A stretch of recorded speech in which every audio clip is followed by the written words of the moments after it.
Guevara, que va a Quique Gil, que va a moderar este importante simposio de medicina fetal. Un saludo especial para el profesor Kiko Nicolaides y el profesor José Peiró. La medicina fetal es una subespecialidad que tratamos de introducirla en una forma académica y científica en beneficio de los pacientes en nuestro país. Y es así que tenemos que reconocer la participación en estos temas de la Sociedad Peruana de Ginecobstetricia, de la Sociedad Peruana de Ultrasonido en Ginecobstetricia, que la fundamos en 1999, y en 2013 fundamos la Asociación Peruana de Diagnóstico y Tratamiento Fetal con el objetivo que les comenté inicialmente.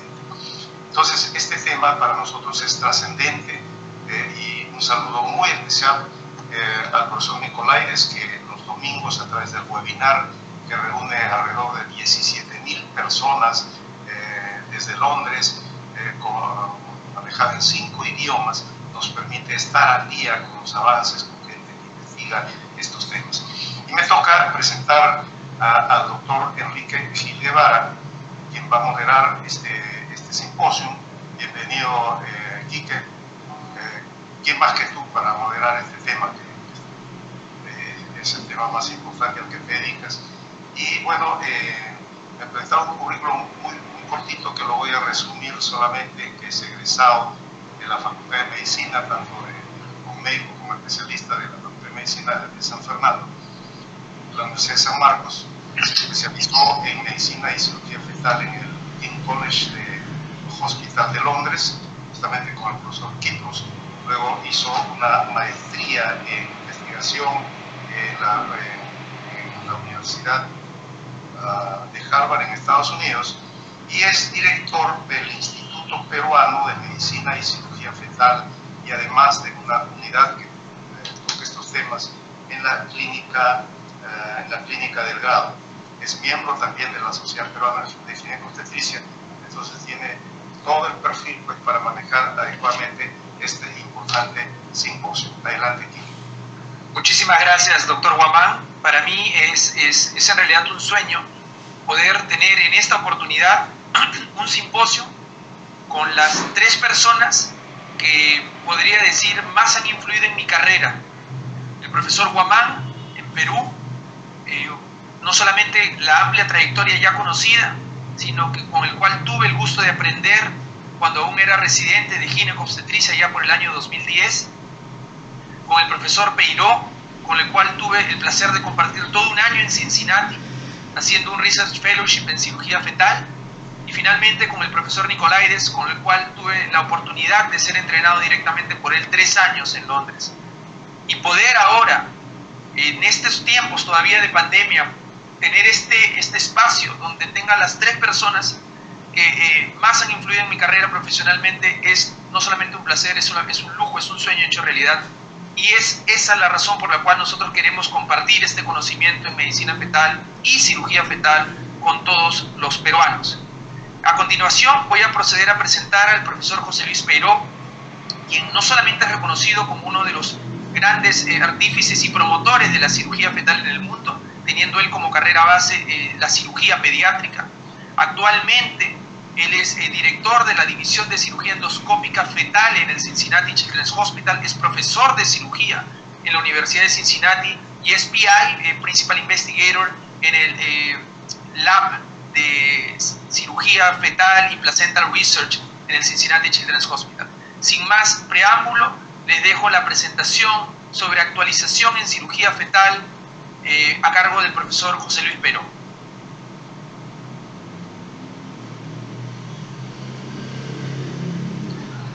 Hola, muy buenos días. Es un honor y un placer poder compartir esta charla con todos ustedes, y voy a dar unas pinceladas de lo que es la actualidad de la cirugía fetal, que es el presente y que viene para el futuro. Lo primero de todo, siempre nos preguntamos el por qué existe la cirugía fetal, y la respuesta es sencilla, es simplemente porque tenemos diagnóstico prenatal. Desde hace ya varios años, varias décadas, tenemos un buen diagnóstico prenatal, y vemos como muchas de las malformaciones van dañando a los fetos y vemos como muchos neonatos nacen con graves secuelas. Por lo tanto, tiene sentido que, conociendo la historia natural de muchas de estas malformaciones congénitas, tengamos la tentación y la idea de hacer una corrección prenatal. Mediante una intervención, mediante una cirugía fetal, no siempre vamos a arreglar el problema, pero en muchos casos vamos a poner un parche, vamos a mitigar el problema y vamos a cambiar la historia natural para un mejor pronóstico de estos pacientes. Y tenemos unas herramientas diagnósticas muy buenas, como todos ustedes saben, como es la ecografía convencional de alta resolución. Ahí vamos a detectar la mayoría de los problemas. Vamos a tener la variación 3D para estudiar la superficie del feto y la 4D para estudiar movimientos, como en este feto de espina bífida, movimiento de sus piernas. Nos va a ayudar mucho el estudio hemodinámico con Doppler de estos pacientes fetales, así como la ecocardiografía para ver la funcionalidad y la anatomía del corazón.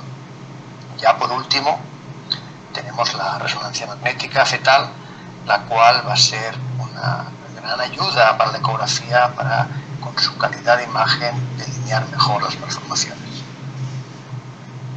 Pues bien, vamos a ver que muchas veces vamos a detectar, mediante diagnóstico prenatal, mediante esta imagen, malformaciones que van a ser letales para el feto por su evolución intrauterina o van a conllevar problemas serios, vitales o con hándicaps importantes y secuelas postnatales. Por lo tanto, ante estas detecciones vamos a tener que decidir qué hacemos. Y tenemos básicamente tres opciones. Una es detectar la malformación y decidir seguir la gestación y corregir el problema postnatalmente, como podría ser en una atresia de esófago, que vemos aquí el bolsón en la resonancia detectado. A veces podemos decidir adelantar el parto para prevenir más problemas, como sucede en muchos casos en gastrosquisis, las cuales pues a veces las hacemos nacer antes para evitar el daño sobre el intestino, y en mi experiencia he tenido muy buenos resultados haciendo un parto electivo a 34 semanas para minimizar el daño intestinal. Y ya por último tenemos la cirugía, el tratamiento prenatal propiamente dicho, que por orden de invasión vamos a tener cirugía derivativa, colocación de drenajes o shunts ecoguiados, la fetoscopia, que es la cirugía mínimamente invasiva, la cirugía fetal abierta, que conlleva apertura del útero y exposición del feto, y el procedimiento EXIT, que explicaremos, que básicamente es una cirugía fetal abierta en el momento del nacimiento para intentar asegurar la vía aérea con soporte placentario. Tenemos que decir que todo esto nació de la mano de Michael Harrison, que acuñó el feto como paciente y estableció consideraciones quirúrgicas. Todos hemos aprendido de él, y también hemos aprendido que es muy importante la investigación en modelos animales para desarrollar el campo de la cirugía fetal. La experimentación en estos modelos, sobre todo en el modelo de oveja, ha ayudado muchísimo al avance y está ayudando en el futuro. Este es el Instituto de Investigación en Barcelona, donde hice mis primeros 12-15 años del campo de la cirugía fetal, y aquí tenemos los quirófanos, son muy parecidos a los humanos, tanto en Barcelona como en Cincinnati, donde estoy actualmente y donde dirijo mi laboratorio de investigación en cirugía fetal. Aquí, en los 8 años que llevo en Cincinnati, hemos avanzado muchísimo e intentamos promocionar la investigación básica, pero sobre todo la investigación translacional, para poder trasladar rápidamente nuestros hallazgos experimentales a la clínica humana. Es decir, hacer el salto del animal al humano lo antes posible para su beneficio. En cuanto a otros comentarios, es el programa clínico que, en mi opinión, tiene que estar codirigido por un cirujano pediátrico y por un materno-fetal, como obstetra. Y esto es así porque en muchos lugares pues, los obstetras son los líderes, como en Europa, en otros lugares son los cirujanos pediátricos, como en Estados Unidos. Yo creo que tiene que estar compensado y ser un programa codirigido.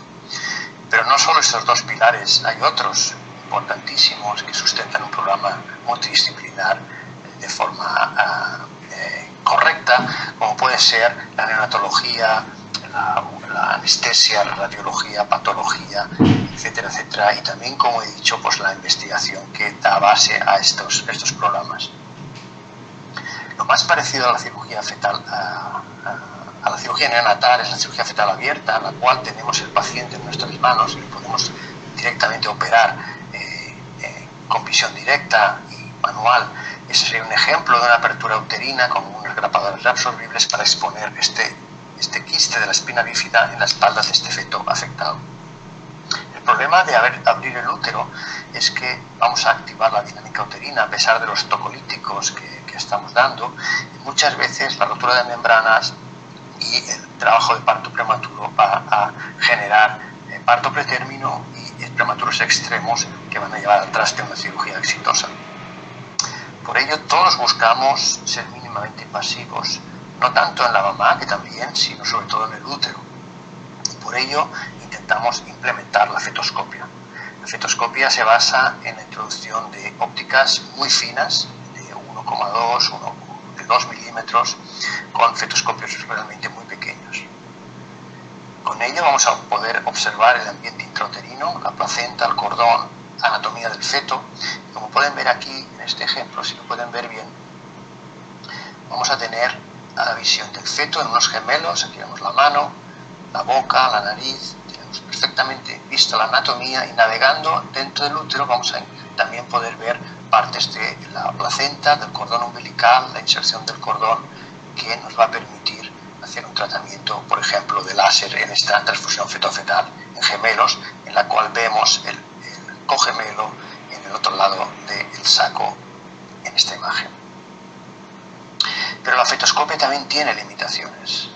El orificio que creamos en la membrana normalmente no va a cicatrizar, no se va a cerrar, y puede ser la entrada de un desprendimiento de membrana, de una rotura de membranas y también de un parto prematuro. No tanto como en la cirugía abierta, pero el riesgo no es cero. ¿Qué indicaciones tiene la cirugía fetal actualmente? Todas las que tenemos aquí marcadas son patologías que se benefician de una intervención prenatal. Las que están en morado son patologías que en un futuro inmediato van a poderse beneficiar. Si lo dividimos por el acceso que hacemos, tenemos que diferenciar. La cirugía fetal abierta se aplica todavía a algunas de las patologías, como las masas pulmonares, teratomas, coxigio o espina bífida. Vamos a hablar un poco de ellas. Las lesiones quísticas pulmonares, las llamadas TPAMs, se detectan bien por métodos de imagen prenatal, y una vez las vemos tenemos que ver que sobre todo en las microquísticas sólidas van a tener una tendencia a crecer y a desplazar el mediastino. Si el crecimiento es muy grande y este desplazamiento del mediastino es muy importante, se va a generar un hidros fetal, como pueden ver aquí, con edema subcutáneo y líquido en todas las cavidades, que va a desembocar inexorablemente en una muerte fetal, como vemos en esta necropsia con esta masa pulmonar. Para predecir el riesgo de hidrops tenemos el llamado índice de CBR, que es nada más que la fórmula de la elipse aplicada a la masa que tenemos en el pulmón dividida por el perímetro cefálico. Cuando este índice CBR es mayor de 1.6, tenemos un alto riesgo de generar hidrops. Cuando este CBR es menor de 1.6, el riesgo de hidrops es mínimo, es menos del 2%. Estamos en la zona segura. ¿Qué podemos hacer si tenemos un CBR alto? Bueno, pues sabemos que si se llega a producir hidrops y no hacemos ningún tipo de cirugía, la mortalidad es prácticamente el 100%. Prácticamente 100% de sobrevida cuando no tenemos hidrops. Por lo tanto, para prevenir esto, hay un tratamiento de ataque, que es cuando tenemos un CBR alto, actuar inyectando betametasona materna, como hacemos para adoración pulmonar, en el momento de mitad de la gestación, para frenar el crecimiento de estas masas. A veces necesitamos 2 o 3 rondas semanales. Y vemos que en muchos casos, como en este, que el CBR era de 3.4, después de unas semanas post-esteroides vamos a bajar dramáticamente el tamaño de la masa y pasamos a estar en una zona más segura. Más del 50% van a responder bien a los corticoides, pero hay un porcentaje que no, y en estos vamos a tener que hacer otro tipo de actuación. Vemos que si el paciente tiene más de 28 semanas, podemos hacer un parto pretérmino para operarlo postnatalmente, pero si es menor de 28 o 29 semanas, vamos a tener que hacer una actuación intrauterina. Si hay un quiste dominante, le vamos a poder colocar un shunt para drenar este quiste y descomprimir. Pero si la masa es sólida, habrá que hacer una cirugía abierta, una lobectomía fetal. Tenemos algún ejemplo de lo que sería un shunt doble pigtail colocado percutáneamente con control ecográfico para drenar esta cavidad quística y conseguir mejorar el caso. En caso de una masa sólida, no hay razón para el shunt y tenemos que hacer una lobectomía fetal. Cirugía abierta del útero, exposición del tórax del feto, apertura, toracotomía y resección de la masa. Y vemos ya la toracotomía del feto con la masa extraída y el cierre por capas del feto, del útero y de la mamá.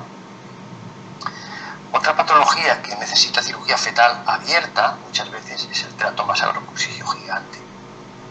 Sabemos que el teratoma nace del nódulo de Hensen en el coxis y tiene 3 capas germinales con todo tipo de tejidos y muchas veces tejido sólido que puede crecer rápido.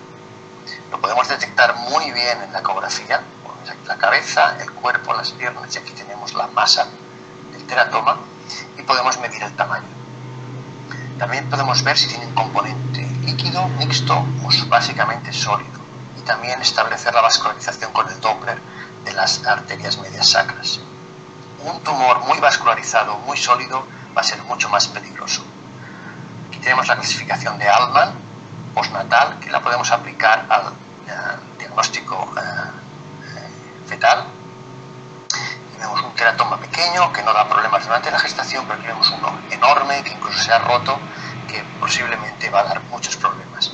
¿Y por qué los produce? Porque hay un robo vascular, una sobrecarga cardíaca para nutrir esta masa enorme y entramos en nitrosis fetal otra vez y en una muerte fetal.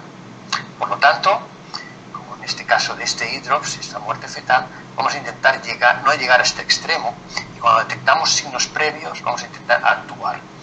¿Cómo podemos prevenir o pronosticar problemas? Pues hay que analizar la tasa de crecimiento, el componente sólido, el tumor del volumen respecto al feto, al tamaño del feto, y sobre todo la ecocardiografía.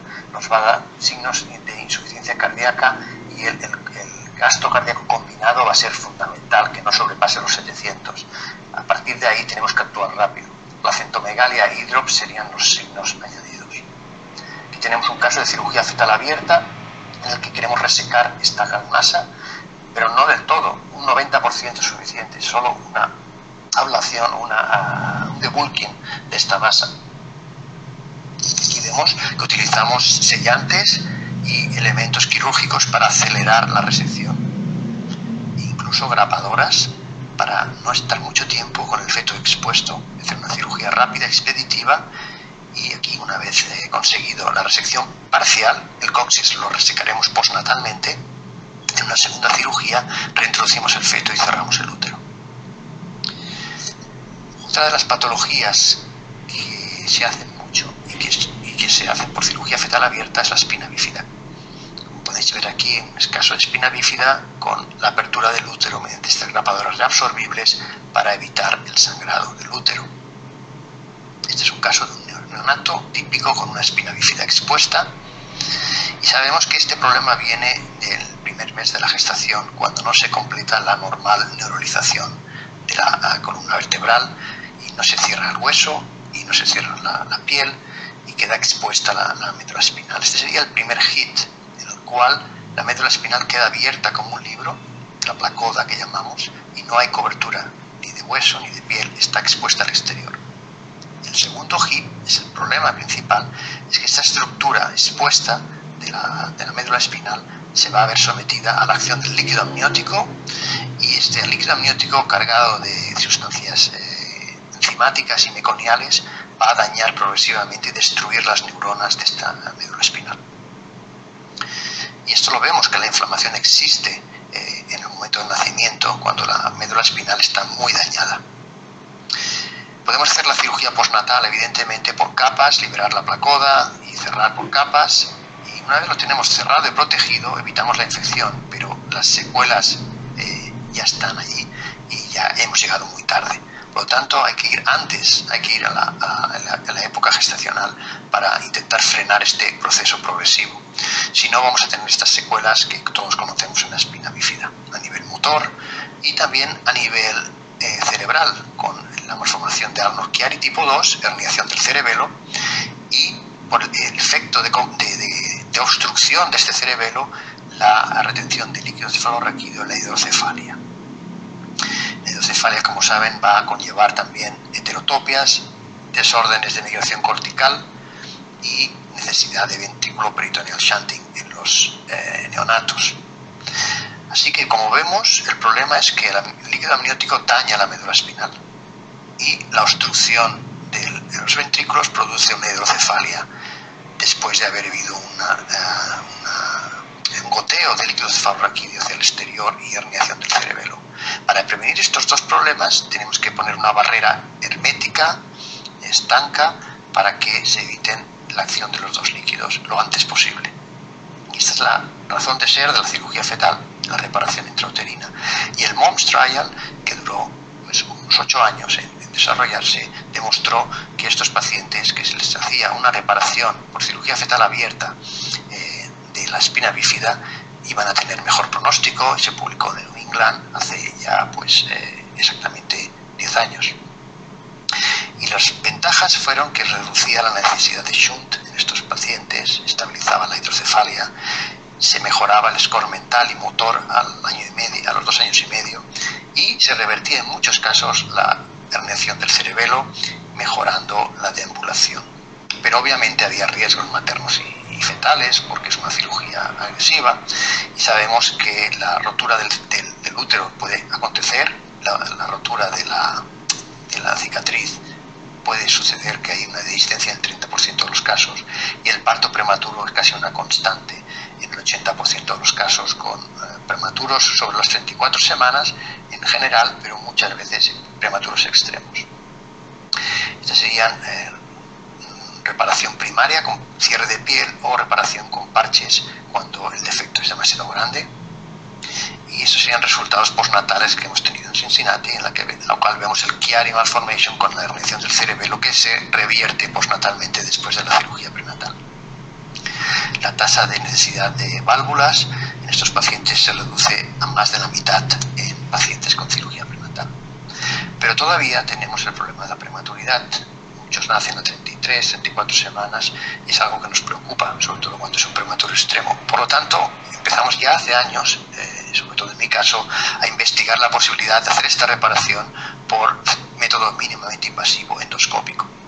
Para ello, en mi época en Barcelona, desarrollamos el modelo de oveja, en la que creamos una laminectomía y una exposición de la espina bífida, y reproduce perfectamente una espina bífida, y por fetoscopia intentamos repararla por diferentes métodos. Intentamos la preparación con sellantes, con parches, y lo que vimos es que estas ovejas no reparadas no caminan, como pueden ver aquí, quedan con una parálisis total y la médula queda expuesta con un Chiari. En cambio, las reparadas podían caminar, el Chiari se revertía y la médula se preservaba con estas capas, incluyendo el parche.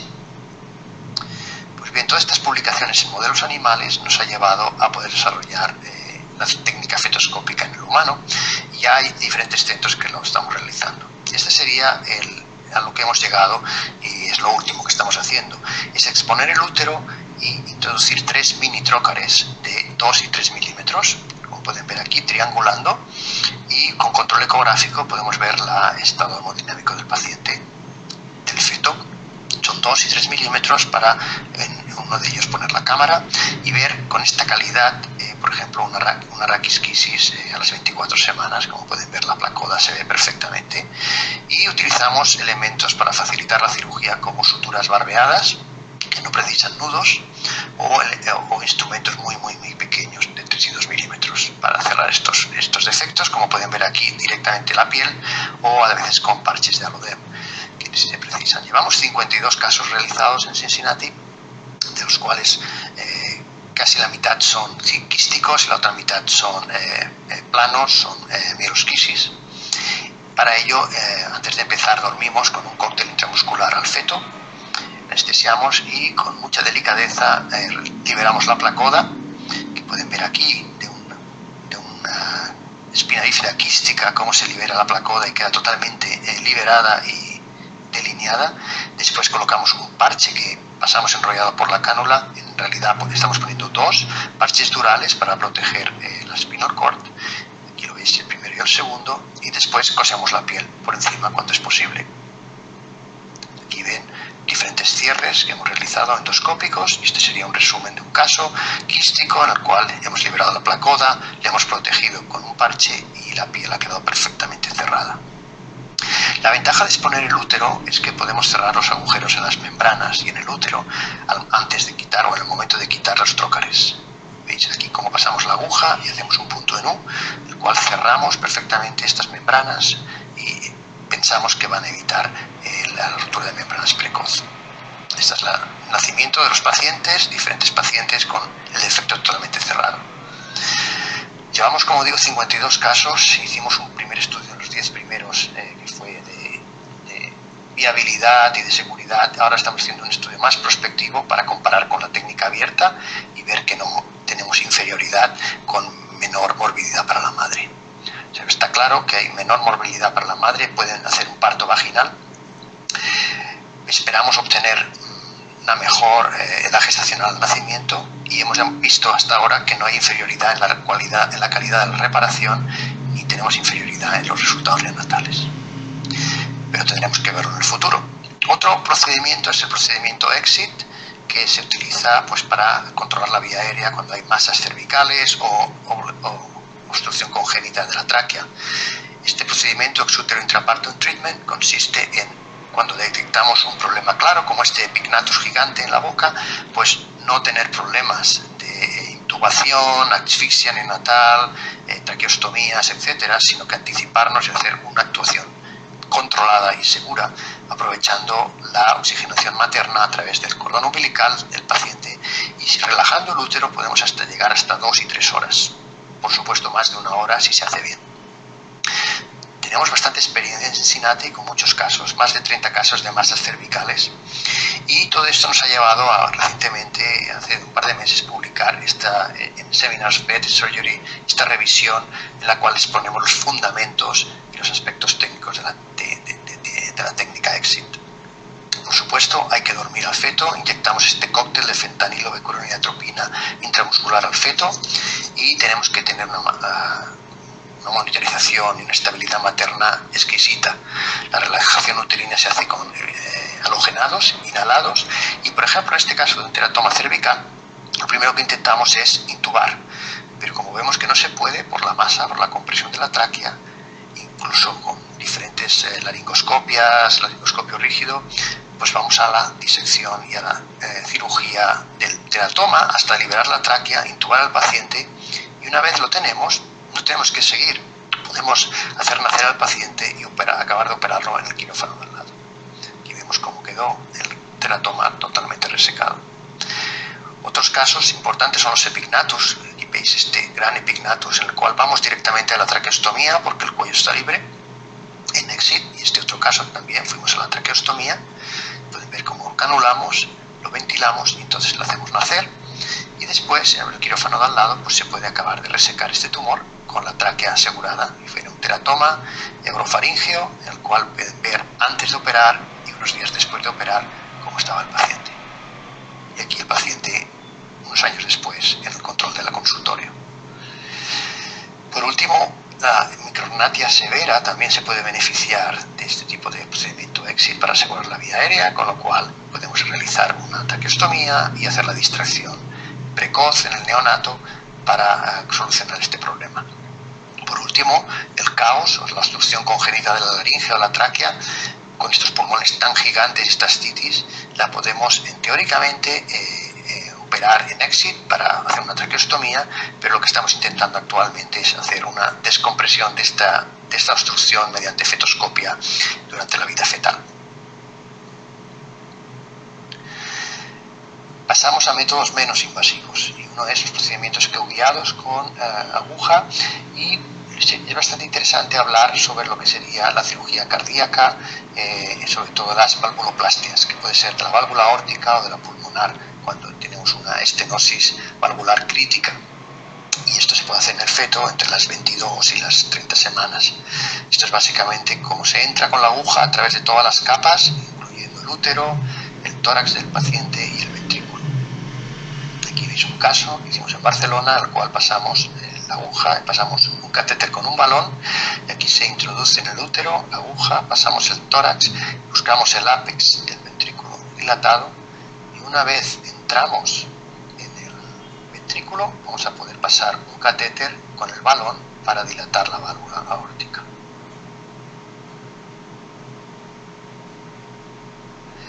Y ya vamos a la fetoscopia. La fetoscopia quizás es el método técnico más importante en cirugía fetal, menos invasivo y que realmente lo utilizamos de forma muy frecuente.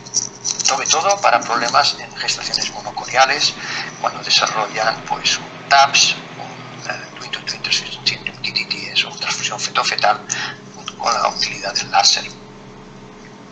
Y como ya sabéis, la transfusión feto-fetal consiste en que fetos que comparten una placenta, que tienen comunicaciones vasculares, estas comunicaciones que son normales, en situación balanceada no van a dar problemas, pero cuando hay un feto que da más sangre al otro que el que recibe, se va a producir una situación de desequilibrio y uno se convierte en donante y el otro se convierte en receptor.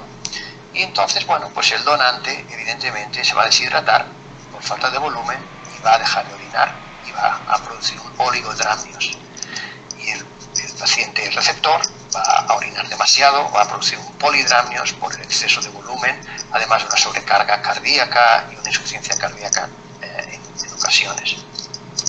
Aquí vemos una ecografía en la que vemos pues, que el receptor y el donante tienen una situación de desequilibrio de líquidos, sobre todo cuando uno es menor de 2 y el otro es mayor de 8 centímetros, como bien sabemos, sería el estadio 1. El estadio 2 sería cuando la vejiga urinaria se vacía en el donante. Estadio 3 cuando tenemos anormalidades en los Dopplers, estadio 4 cuando tenemos fetos hidrópicos ya muy enfermos, y estadio 5 obviamente muy tarde cuando ya hay muerte fetal.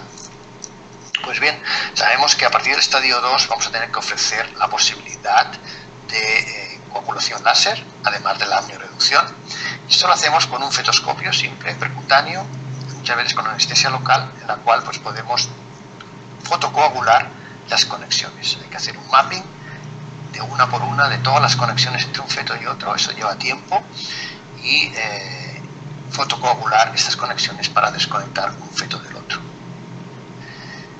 Hasta ahora nosotros llevamos en Cincinnati más de 1.200 procedimientos láser por twin-to-twin, posiblemente una de las series mayores de Estados Unidos y del mundo, y tenemos unos resultados bastante decentes. Tenemos una sobrevida global del 84%, incluso en el estadio 4, y tenemos una sobrevida de al menos uno de ellos del 92-93%.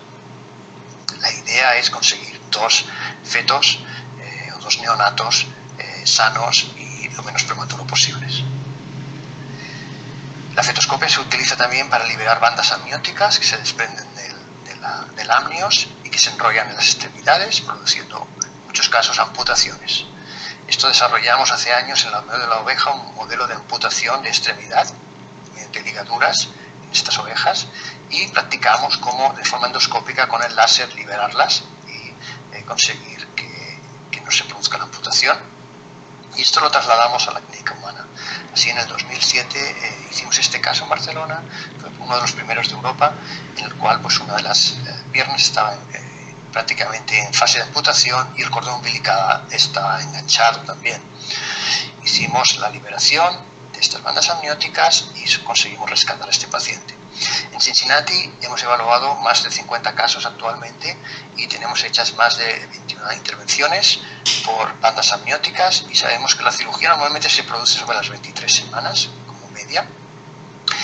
Hemos utilizado el láser en el 65% de los casos, microinstrumentos en otros casos y combinación de ambos en la mayoría.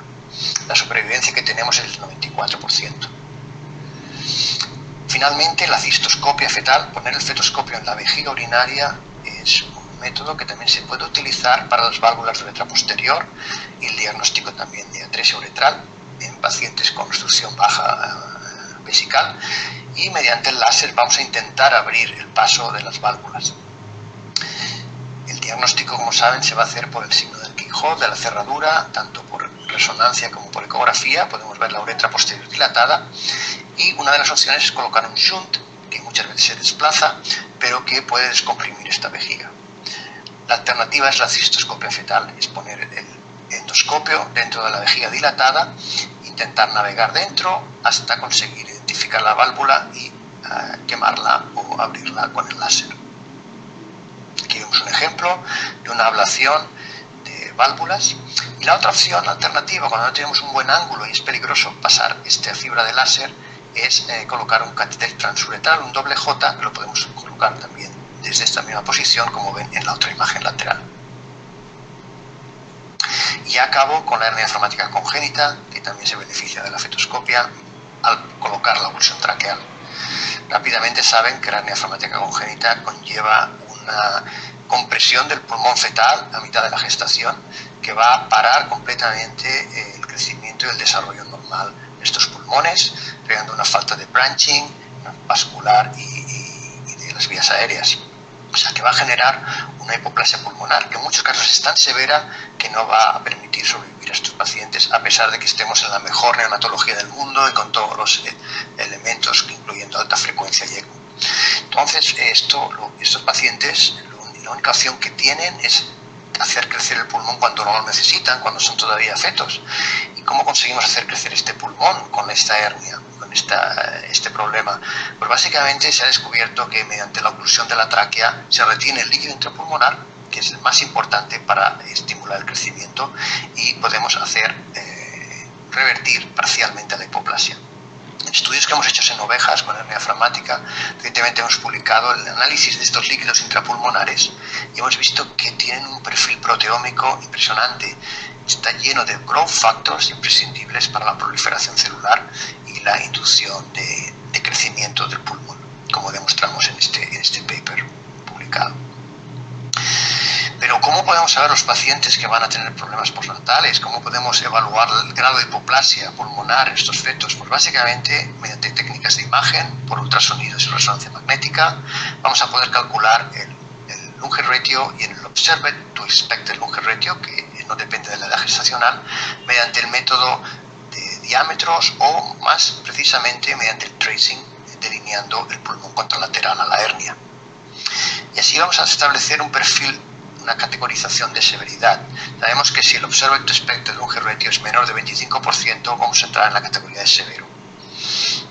Y sobre todo cuando el hígado está arriba herniado, vamos a tener muchísima menos supervivencia, una mortalidad únicamente que llega al 90-95% en muchos casos. En Cincinnati estos pacientes en esta categoría tienen una sobrevida del 40-50%, porque utilizamos el ECMO de forma muy agresiva, pero aún así no sobreviven todos. Por lo tanto, la manera de ocluir la tráquea más adecuada que hemos visto, es la menos invasiva, es mediante fetoscopia. Esta es la manera más fancy que tenemos en Cincinnati de mostrar este esquema en el cual colocamos el balón intratraqueal por fetoscopia. Este es el balón que podemos colocar y lo hacemos manteniendo o obteniendo una posición fetal adecuada. Como pueden entender, es muy difícil acceder a la boca y después de la glotis entrar en la tráquea fetal, como pueden ver, para inflar este balón, y con este catéter que se desengancha podemos tirar y lo dejamos el balón allí ocluyendo esta tráquea por entre 6 y 8 semanas. La supervivencia que se ha descrito en Europa previamente es de casos que solo se obtiene una supervivencia del 8%, la aumentamos al 55%. En Cincinnati hemos pasado del 40% de supervivencia al 80% en los casos preliminares que tenemos hechos. El objetivo de esta técnica de la oclusión traqueal no es conseguir un pulmón normal, pero un pulmón mejor, que no necesite ECMO ni alta frecuencia y sobre todo supervivencia del paciente. Como sabemos, ya he explicado que la supervivencia es del 50 y 55% en los estudios previos que se hicieron, y también se disminuye la morbilidad de estos pacientes neonatales.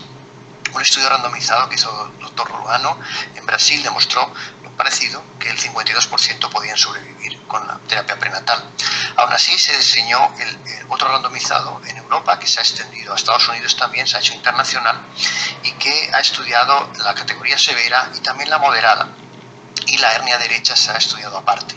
Se ha publicado recientemente en el New England Journal of Medicine y estos son los centros que han participado directa o indirectamente, incluyendo Cincinnati, en este Total Trial, y aquí lo vemos como después de que la FDA aprobó el balón pudimos empezar a participar.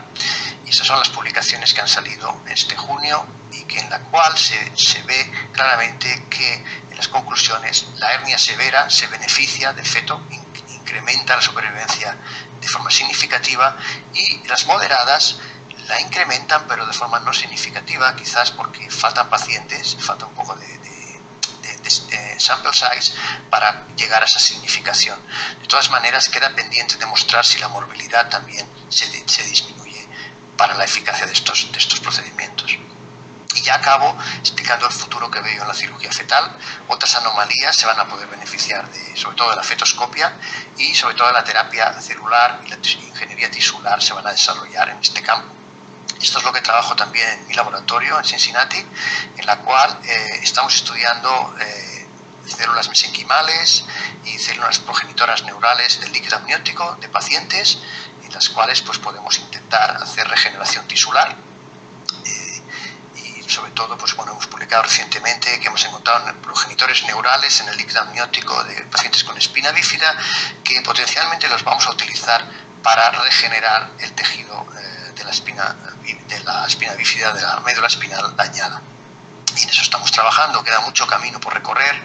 La colaboración internacional y compartir todas estas informaciones es fundamental, y pues evidentemente agradecer su atención a todos y dispuesto a atender a cualquier pregunta. Muchas gracias.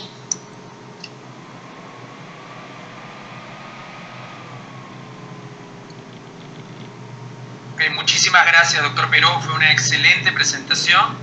Y en aras del tiempo vamos a proceder a ir a la última presentación de este simposio a cargo del profesor Nicolaides. Quiero ver su conexión. Professor, how are you? Good morning. Good morning. How are you? Very good, Professor. Good to see you. Thank you.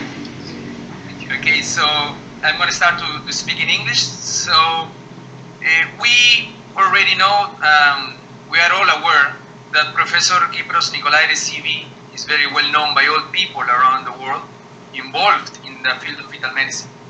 And in fact, he is worldwide recognized as the father of fetal medicine. He is currently working as the director of the Fetal Medicine Foundation and the Fetal Medicine Institute in King's College Hospital.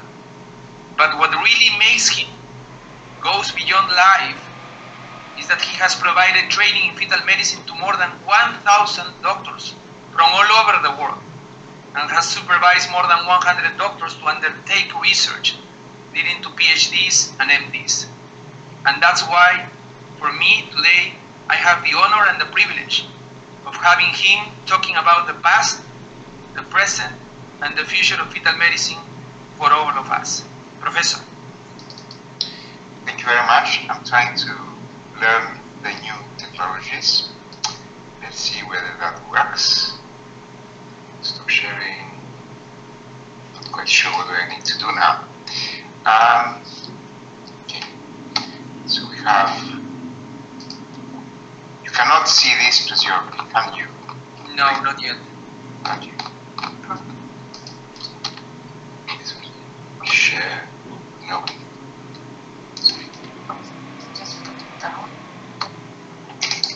Yeah. Share screen. Don't show these tips again. Share screen. And then I'm not sure how to go into the desk. Professor, do you need some help sharing your screen? Yes. I need to go to the. When you click share in the menu of the screen, okay, you can do share screen, share screen, and there's a menu right there, right? This is the share. Okay, now it's in your screen in the backstage, but I need you to open the presentation, please. Open the presentation. Yes. Now. Okay, now we can see it. We can see you now. Okay. We can see you completely clear. In I cannot see anybody there. Is that okay? Yeah, we all see you, Professor. Okay, thank you very much, Dean. Sorry about my incompetence in technologies, but that's fine. Yes, elements of past, present, and future, and Jose has covered quite a few of the topics that I wanted to discuss, and we have very similar views.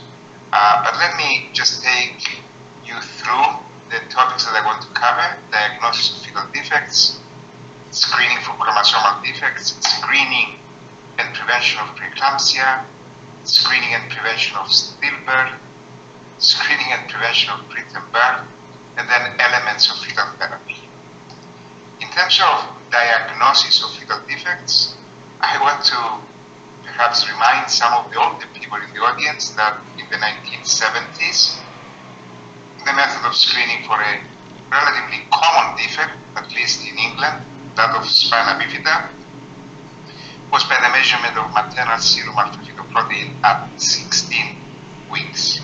And with this method, we were able to identify about 80% of the cases of spina bifida and needed to do an amniocentesis in 3% of the population in order to assess the amniotic fluid for the presence or absence of acetylcholinesterase. And then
Doctor Hill, parece que la conexión del ¿Conexión?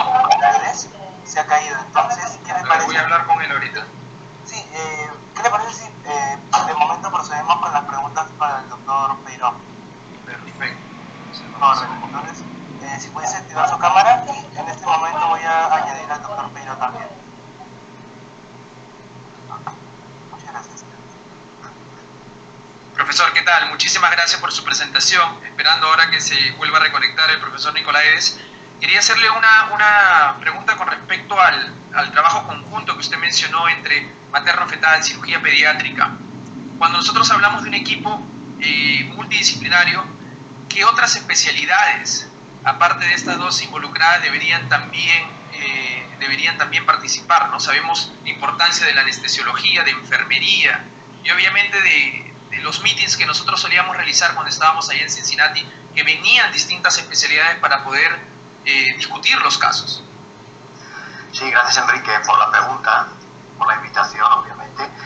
Pues es un tema muy importante porque a veces podemos pensar de que yo soy un cirujano muy bueno, yo puedo aprender estas técnicas y aunque sea así, no va a ser suficiente. Para crear un programa de cirugía fetal correcto necesitas de muchas especialidades, de muchos profesionales. Todos tienen una participación activa, es muy importante. Evidentemente necesitas un materno fetal y un cirujano que efectúen los casos, pero queda toda la evaluación y es súper necesario los genetistas, evidentemente pues radiólogos, es todo un conjunto. Y luego subespecialidades como urología, neurocirugía, que van a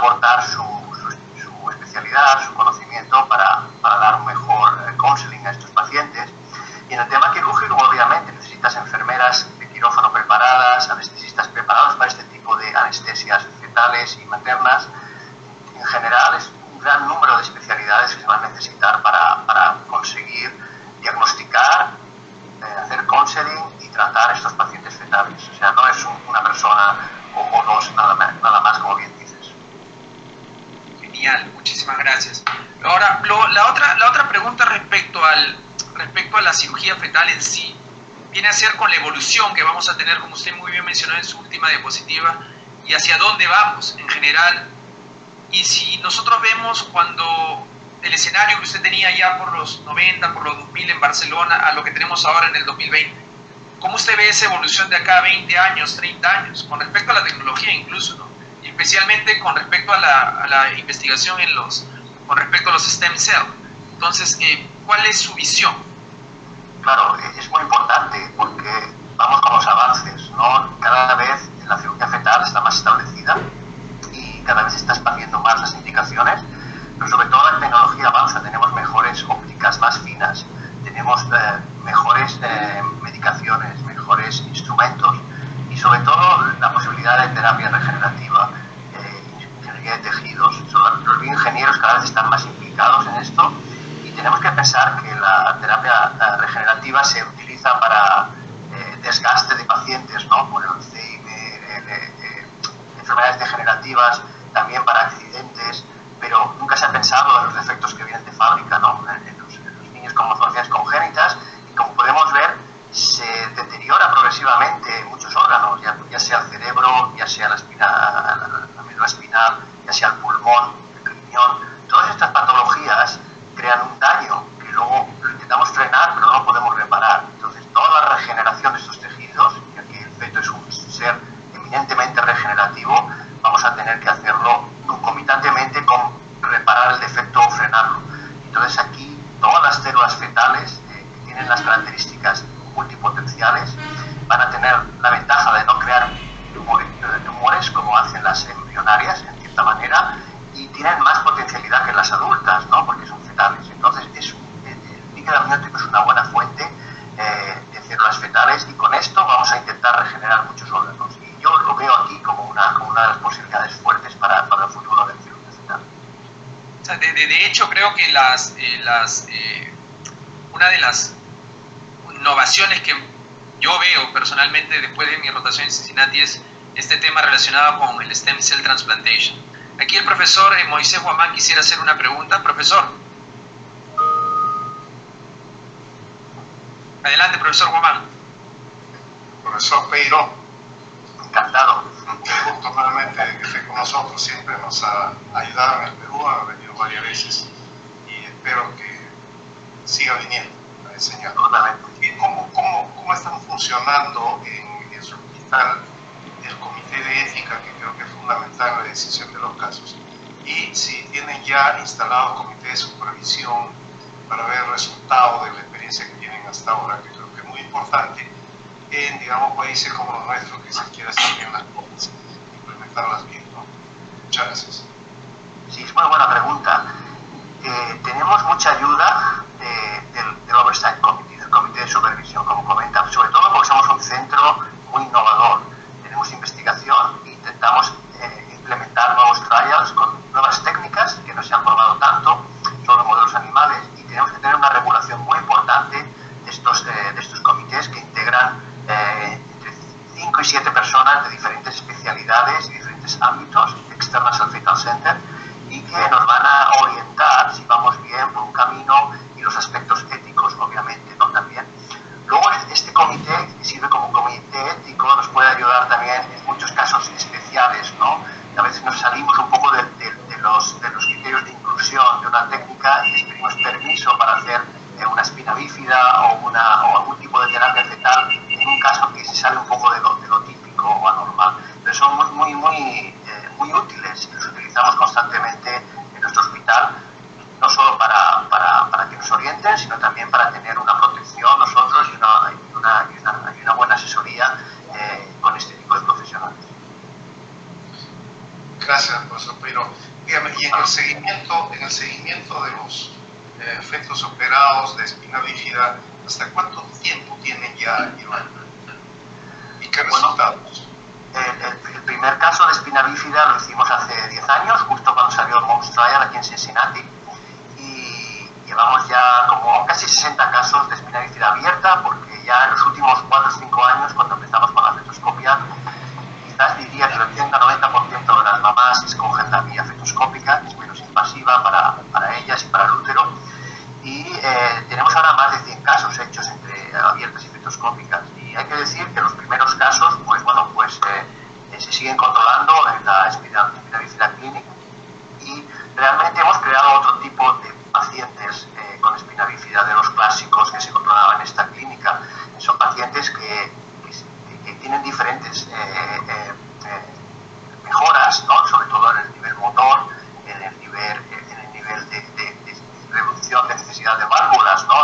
La mitad de los casos no llevan válvula, y tanto sea con cirugía abierta o cirugía fetoscópica estamos teniendo resultados similares entre estos pacientes, y realmente se confirma lo que el MOMS decía. Tenemos resultados parecidos en cuanto a la resolución del Chiari, la reproducción de los shunts y la capacidad motora se suele conservar a la lesión que tienen en el momento de la cirugía, ¿no? Fetos que mueven bien los tobillos, después de repararlos en útero, cuando nacen los sigue manteniendo, ¿no? Y eso es muy, muy alentador y lo que nos motiva para seguir adelante. Muchas gracias, doctor Peiro. Creo que ya se está recuperando la conexión. Pero mientras creo que entra el profesor Nicolaides, ¿cuál sería el consejo en nuestro país? Podemos conversar de esto, ya para aprovechar al profesor Nicolaides. Yeah, okay. Muchas gracias. Professor. Yes. Yeah. Can you see the presentation now? Not yet. I see. Not yet. Nothing. I see you. Oh yeah. Okay. Yeah. You can see me. You cannot see the presentation. You're not sharing your screen yet. You need to share your screen, Professor. Yeah. I thought that I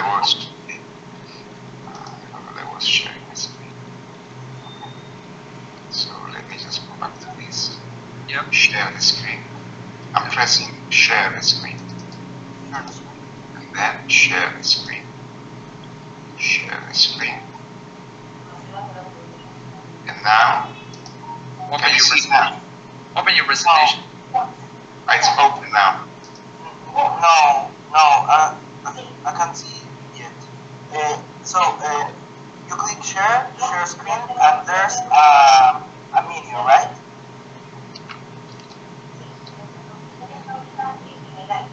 There's Like a menu. As you share your screen. Share. Okay, now I can see your screen. Now open the presentation, please. Can you see now? Yeah, I Open can the see. presentation. Yeah, we see you. We see the presentation now. And Enrique, at what point the presentation stopped? Next. Next. Next. You did the defects, yes? Yes. Next. The That first one. test. That one. That one. That one was not shown. No. Okay. If it stops again, interrupt me. I will. Okay. So in terms of the story, really, we have this publication from our group of more than 100,000 pregnancies that have the first trimester scan that illustrates the type of abnormalities that we can diagnose.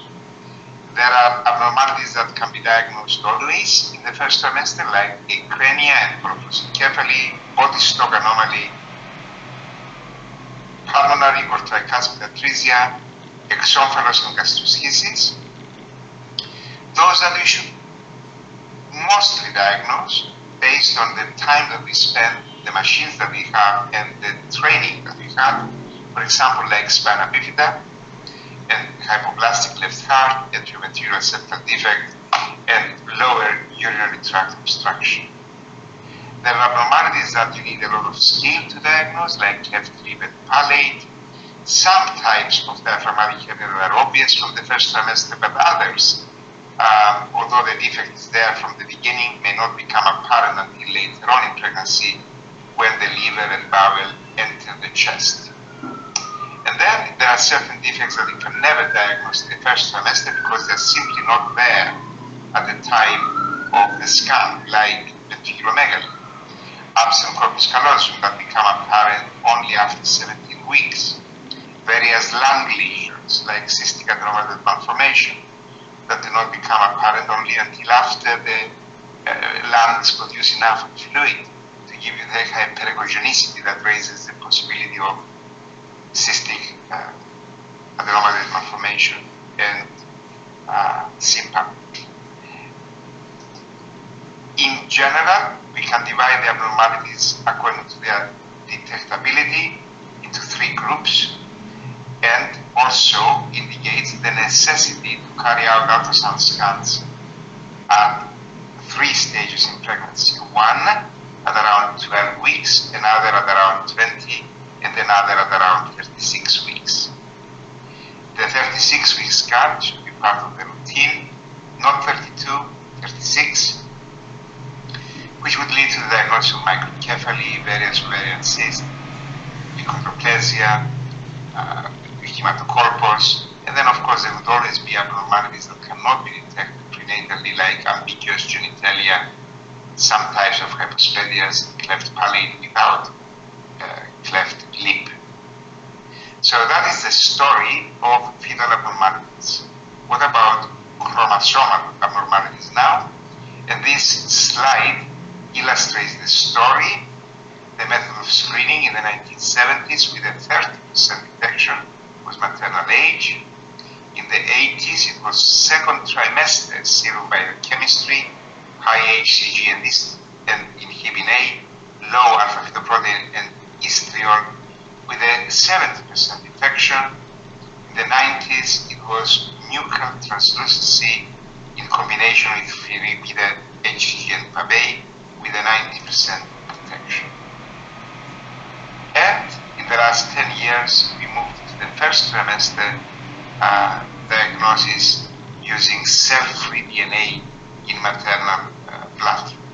When the cells of the placenta die, the DNA is broken down into fragments and escapes from the nucleus into the plasma, and you can characterize now these fragments of DNA in the maternal blood by DNA sequencing. With this method, in singleton pregnancies, we can confidently diagnose more than 99% of the cases with a very low false positive rate of less than 0.1. Less good for trisomy 18, but not bad, and controversial about trisomy 13. Some series showing fantastic results, others poor results. In our center, the detection rate of trisomy 13 is only about 70%. Twin pregnancies, the number of cases examined is very, very small by comparison with singletons, and it appears that the performance is similar and high for trisomy 21, much less good for trisomy 18, and for trisomy 13 the number of cases is extremely small to provide accurate figures on performance. But what I can say now is that for trisomy 21, both in singleton and twin pregnancies, cell-free DNA testing is extremely high performing. The discussion point that exists now and will continue to exist for the next few years is which other chromosomal abnormalities we should be offering the test for.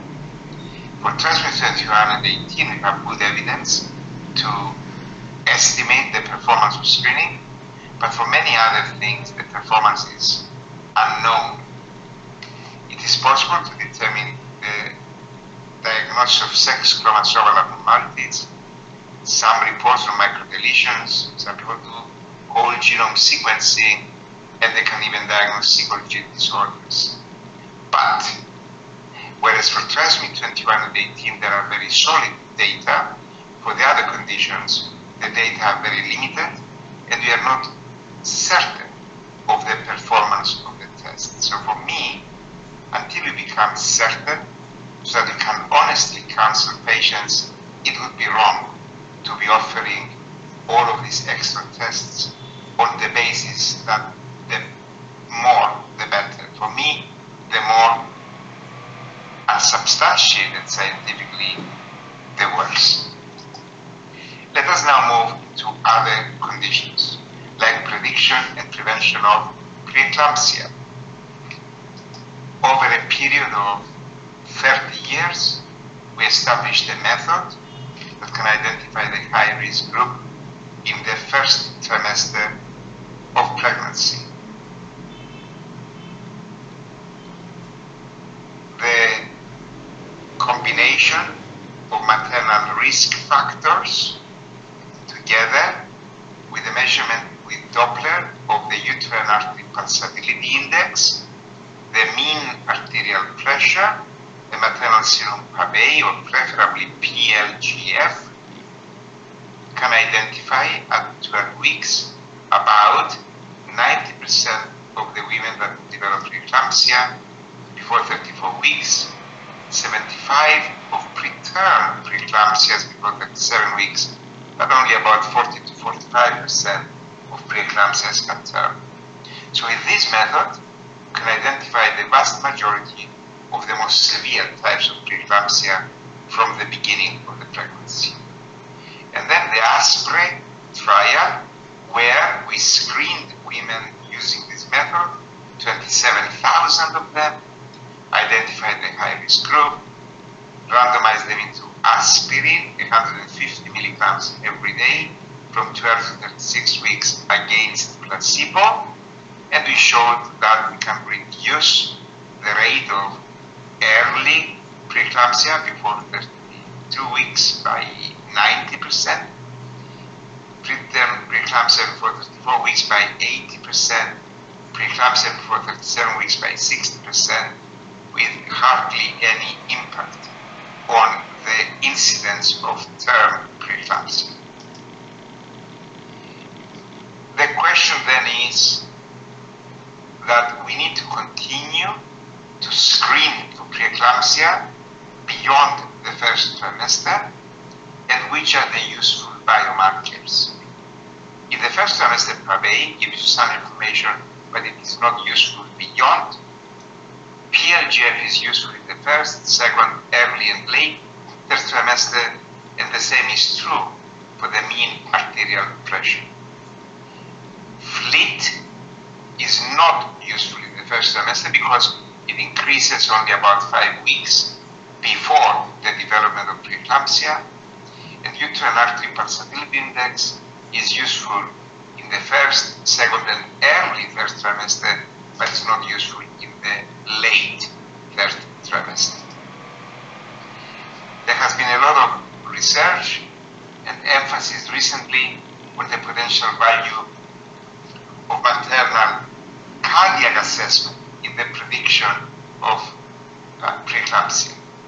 It is true in a study that we conducted on nearly 3,000 women and now 5,000 women that in the second trimester at 20 weeks, we can find altered systolic and diastolic function in those women that will subsequently develop preeclampsia. So it appears that these women have cardiovascular changes before the development of preeclampsia.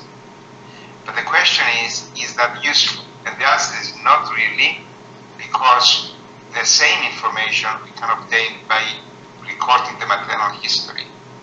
If we adjust the values for maternal weight, age, height, race, and presence of chronic hypertension or diabetes, then maternal cardiac assessment is not useful in the prediction of preeclampsia. Something that is useful is ophthalmic artery Doppler. The ophthalmic artery is the first branch of the internal carotid artery, and therefore examination of the ophthalmic artery gives us useful information about the intracerebral vasculature.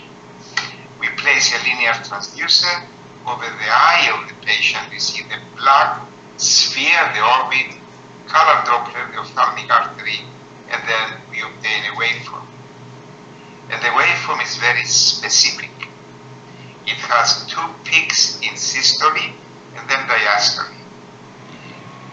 The first systolic wave is when our heart contracts and the wave goes off, and then it goes to the periphery, it is reflected back, and we get the second systolic wave. We found from studies in the second and third trimester that in women that will develop preeclampsia, the ratio of the second divided by the first systolic wave is increased. And this is because there is increased peripheral resistance and therefore a higher velocity in the reflective second systolic wave. What about preeclampsia at term? Early preeclampsia is associated with risks of maternal and perinatal death and handicap. The risk is higher than if preeclampsia occurs at term. However, the incidence of term preeclampsia is 3 times higher than preterm preeclampsia, and therefore the overall contribution of term preeclampsia is about the same to maternal mortality and perinatal death than preterm preeclampsia. Term preeclampsia can effectively be predicted with screening at 36 weeks and not so good with earlier screening in the first, second, or even early third trimester. We identified women by this method, which combines maternal history, mean arterial pressure, placental growth factor and fleet, not uterine artery, and then we did this study in nearly 30,000 women in England, Spain, and Belgium. We identified the high-risk group, and then we randomized them into pravastatin statins, 20 milligrams every day against placebo. And unfortunately, we found that this was not useful. So we have a very good method of identifying the high-risk group if we do the testing at 36 weeks, but we don't have a method of pharmacological intervention to prevent the development of late preeclampsia. What I think will be happening in the near future is that on the basis of this risk at 36 weeks, women will be divided into a very small group of very high risk, and those will have induction of labor at 37 weeks, and an intermediate risk group of about 10%, where delivery can be carried out at 39 weeks, and about 90% of the population which are low risk that can be allowed to continue with their pregnancy until they go into labor on their own. So stratification on the basis of risk into 3 different managements. What about prediction and prevention of stillbirth? So the problem cannot be assessed as a single entity because there are different causes of stillbirth. Early stillbirth at 22 to 24 weeks is generally in well-grown babies that are delivered very prematurely because of cervical incompetence, and the management of this group is screening with the measurement of cervical length at 20 weeks and progesterone of cervical splash. Stillbirth at 24 to 32 weeks, in the majority of cases, this is very small babies with preeclampsia. This can be prevented by first trimester screening and treatment with aspirin. At 32 to 37 weeks, about 55% are small. Those can be identified at a 20-week scan, and through monitoring and timely delivery, this can be prevented. And the big challenge remains stillbirth at term. Here, only 1/3 of the stillbirths are small. The majority of the babies are either big or in the normal range, and it remains a challenge of how we can prevent them. The best approach, therefore, is to focus on the identification of the small babies, and we have been developing 3-dimensional models that take into account the birth weight according to the gestational age at delivery and the deviation in size from the normal. And on the basis of this type of results, using PLGF and due to an artery Doppler from 20 weeks, we can then stratify pregnancies into very low risk, moderate risk, high risk, and very high risk, and on the basis of those, define the intervals for subsequent ultrasound scans. Something that unfortunately has not been found to be useful is the cerebroplacental ratio in babies that are not small. If the babies are small, then this cerebroplacental ratio is useful in timing the monitoring and delivery of the babies. But if the babies are not small, contrary to expectation and wishful thinking, the cerebroplacental ratio is not useful. What about prediction and prevention of preterm birth?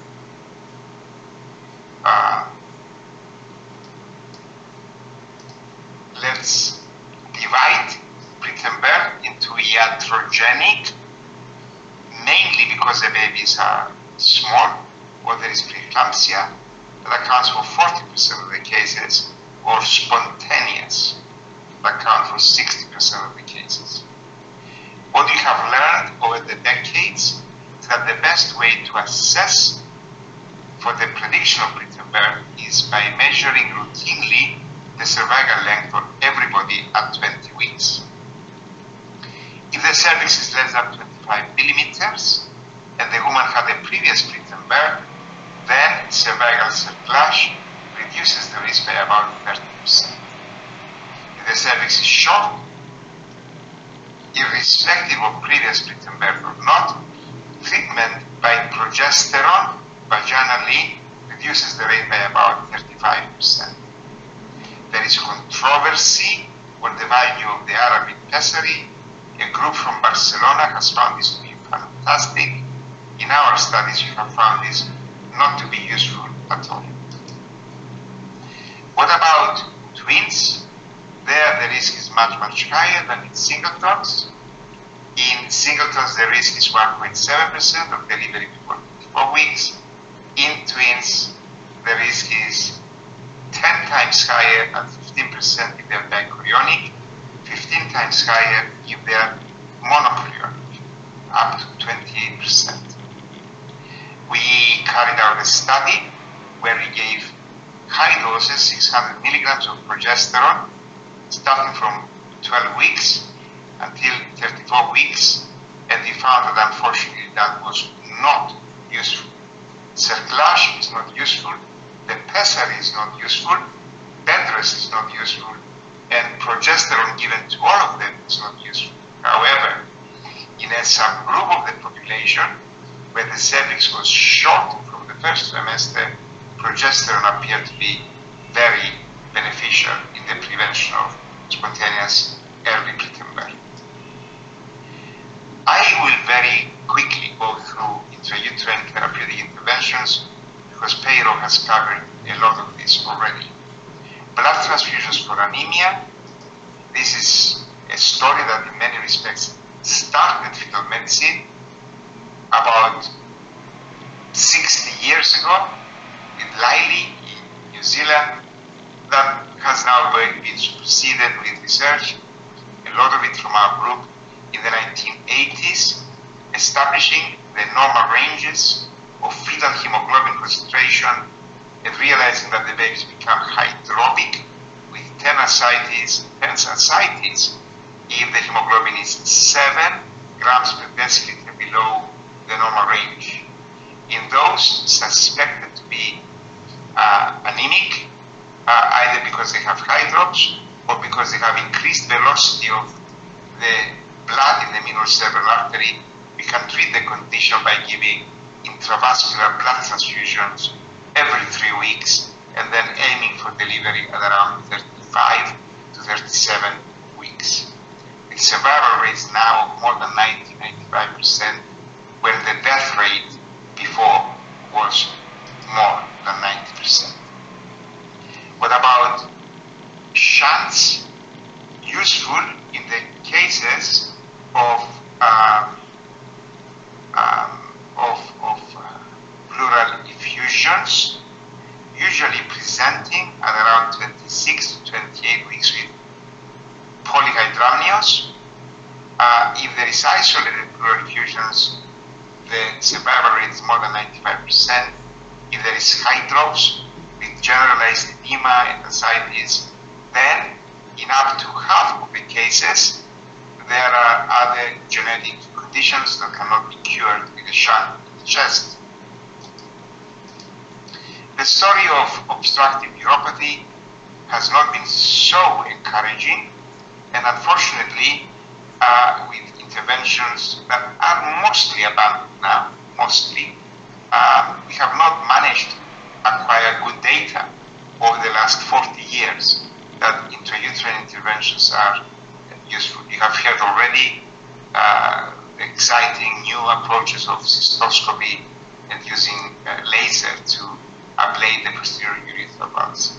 Very limited information and hardly any on the long-term prognosis of babies having fetal surgery. Few cases which show that the survival rate may be improved, but the majority of the survivors end up in renal failure.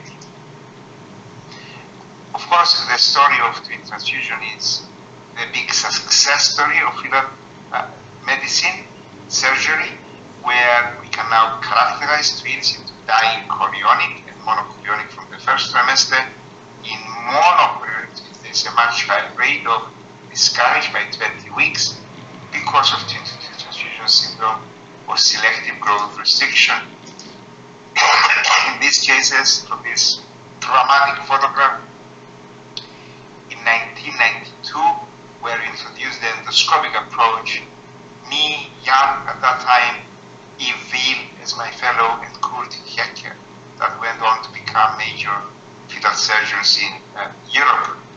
And then this treatment is now carried out widely with very high success rates, where you expect to have, in severe cases, survival of at least one baby in more than 80% of the cases. Endoscopic laser surgery for twin-to-twin transfusion syndrome and severe selective fetal growth restriction. I'm not sure that there will be any major advances in this field. I think we will continue to use endoscopy, although some people are hoping that we can do it all by ultrasound guided high frequency ultrasound. I suspect that this will not be successful. And then we have the story of spina bifida. Open spina bifida shown to reduce the risk of the need for postnatal shunts for hydrocephalus, published more than 10 years ago now in a major randomized study from open fetal surgery. People then realize that in doing so, they are placing the life of the mother at risk, and also the risk continues to the next pregnancies with the risk of rupture of the uterus.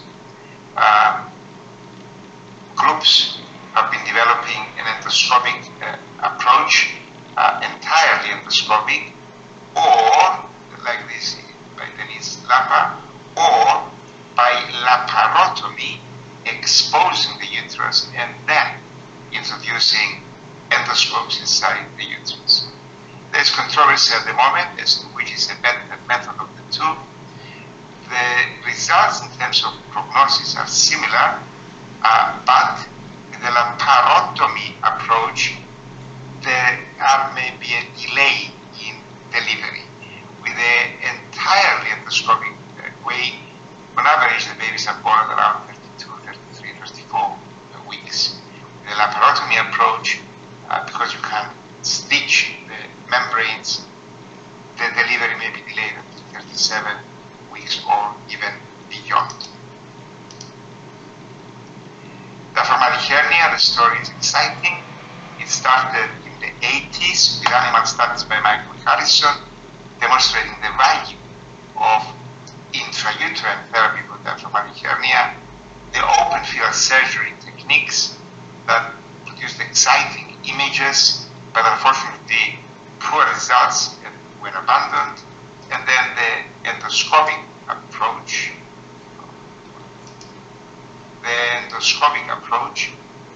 Where we developed together with Jan Deprest and Edward Gratakos, where under local anesthesia we introduced an endoscope into the fetal trachea and deposit the balloon. It took about 10 years to perfect the technique. This is going over the tongue of the baby, the roof of the mouth, the back of the throat, the uvula, the oropharynx, the epiglottis, and then the arytenoids, and then entering the top of the trachea with the vocal cords and placing a balloon above the carina.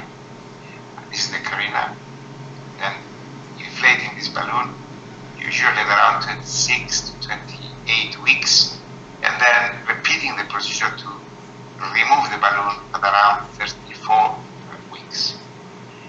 10 years to develop the method, and then from 2010 until now, engaging in a multi-center trial that took 10 years to recruit 80 patients, and the trial showed that in severe diaphragmatic hernia, the survival rate increases from about 15 to 40%. In moderate diaphragmatic hernia, you have a bit of an improvement, and the conclusion in these two papers that were published in the New England Journal of Medicine a couple of months ago is that in severe disease, provided the center is properly trained, it is worthwhile considering endoscopic placement of a balloon in the trachea. Piero finished his lecture, that was the same, with stem cell transplantation, gene therapy, a story that was started about 70 years ago with this publication in Nature, that if you expose an embryo, a fetus, to a foreign body, an antigen, the baby can be forced to acquire tolerance to the foreign body, recognize it as its own, and prevent itself from rejecting this foreign body. And the question was whether we can, in utero, correct genetic conditions by doing stem cell transplantation. We tried in the 80s to do bone marrow transplantation in a 17-week fetus that we published in The Lancet in 1986, and then subsequently, a few years later, again, as a short communication in The Lancet at 12 weeks, and we failed to establish a useful chimera. What became apparent, however, and is exploited recently, is that in doing so, at the 12-week approach, is that we induced tolerance. So people are attempting now to carry out intrauterine foreign body exposure to the body of the fetus so that they develop tolerance for definitive postnatal transplantation.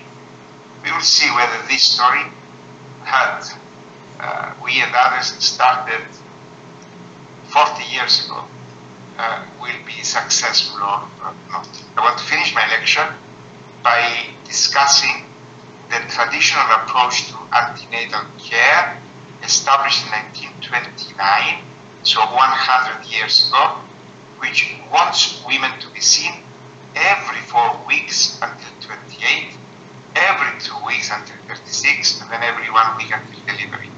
This 100-year-old model is what is carried out in all the countries of the world.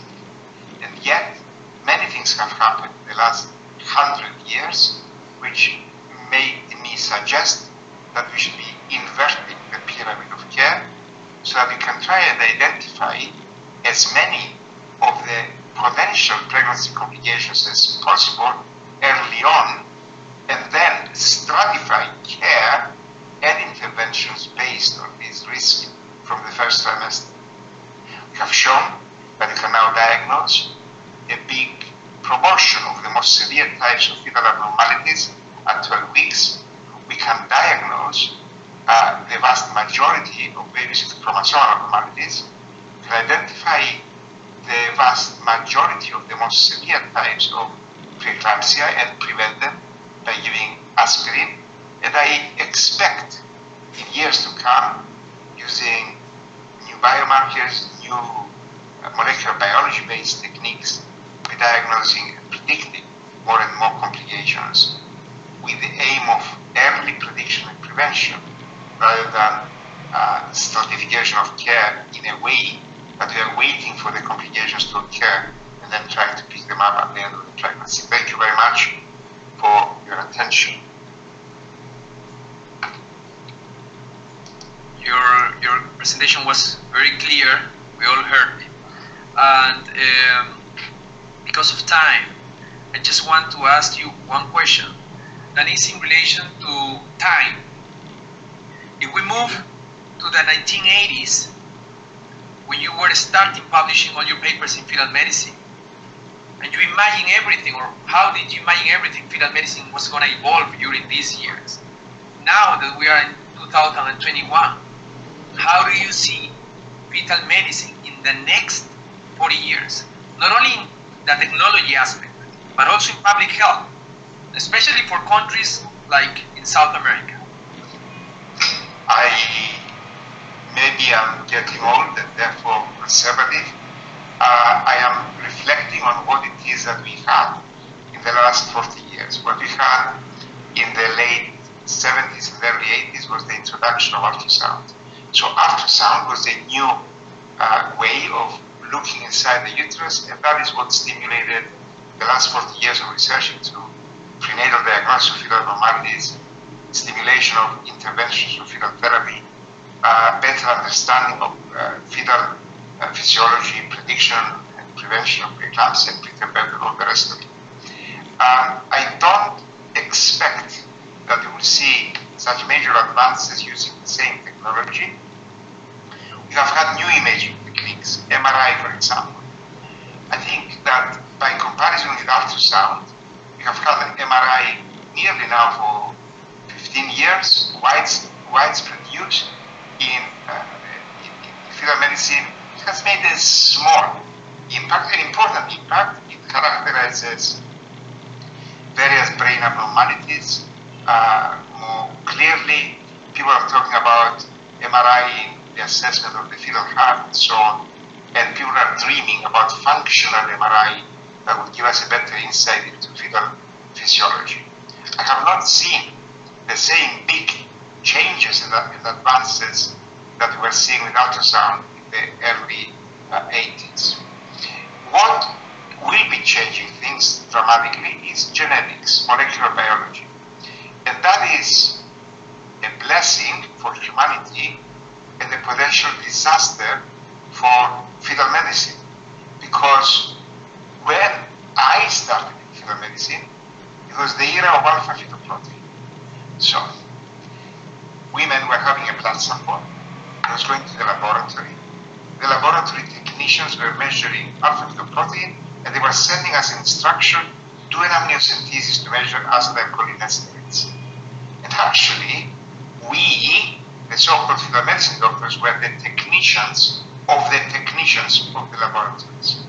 40 years later, this is what is exactly going to be happening if we remain with our eyes closed in terms of screening for chromosomal abnormalities.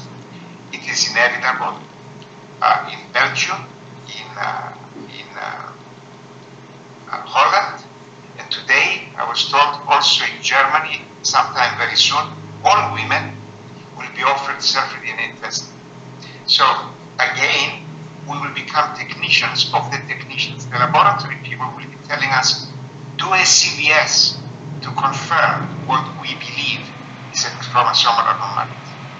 It will be a major loss for fetal medicine if we become victims of laboratory-driven medicine and you don't participate in that process. But it is inevitable that with the expansion in molecular biology, more and more conditions will become more complex in the counseling and the management of the patients. Talipes. Now, more or less, we think we know what to do with talipes. Well, when we start doing amniocentesis, and you have whole genome sequencing, the geneticists are sending back a report that we don't understand because we are not geneticists and we refuse to also learn genetics, and they tell us these 5 genes may be abnormal and this is the management of the patient, then we also become technicians. So I want people in fetal medicine, in addition to learning ultrasound, to learn a lot of genetics. In terms of fetal therapy, I end up with the same message as Piero, actually, that the research will be in the area of gene therapy. I don't expect major advances in fetal surgery. I don't think that we will be discovering new conditions that will become candidates for fetal surgery after 40 years. So a lot more genetics, and I want fetal medicine experts to become good in ultrasound, but also in genetics. Thank you very much, Professor. I just would like to add that to everything you have said to us, I think the mission that young doctors have, including myself here in my country, especially in South America, and that was also the reason of my question, is that we all, as scientists, we accept the inversion of pyramid of care. But in reality, public health is not focusing on that.